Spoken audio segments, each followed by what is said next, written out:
pagtawag ito ng Diyos sa kay Abraham, ang sabi ng Diyos, gagawin kita isang malaking bansa.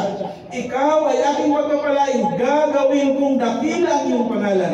At ikaw ay magiging isang pagpapala. Pagpapalain ko ang magbibigay ng pagpapala sa iyo. At susumpain ko ang mga susumpa sa iyo. At sa pamamagitan mo, ang lahat ng mga angkan sa lupa ay pagpapalain.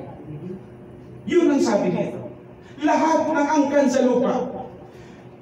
Israel in blood, by blood ka man, o hindi ka man Israel by blood, kasama ka nito. Lahat ng angkan sa lupa. Yun ang misyon ng Diyos sa kay Israel. Kay Abraham, hindi pa Israel. Abraham pa.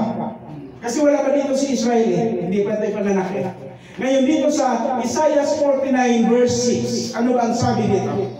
Ito na, ang mission sa Israel. Ito na, ang mission.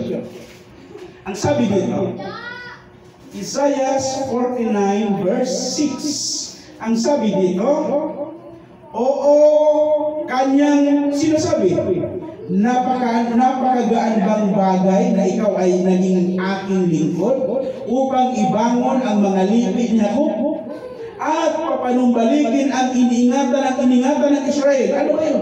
Papanumbalikin ang iningatan ng Israel.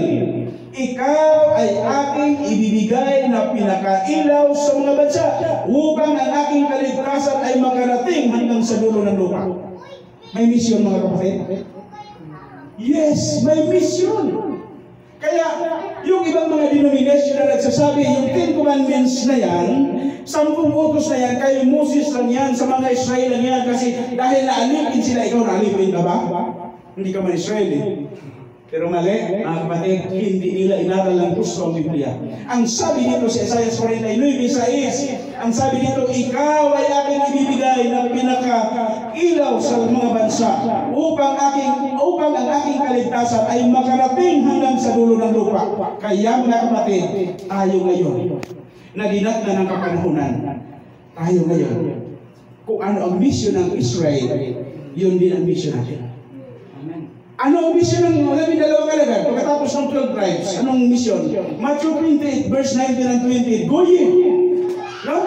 Humayo kayo sa kung sanlibutan at kayo'y magbautismo sa ngalan ng...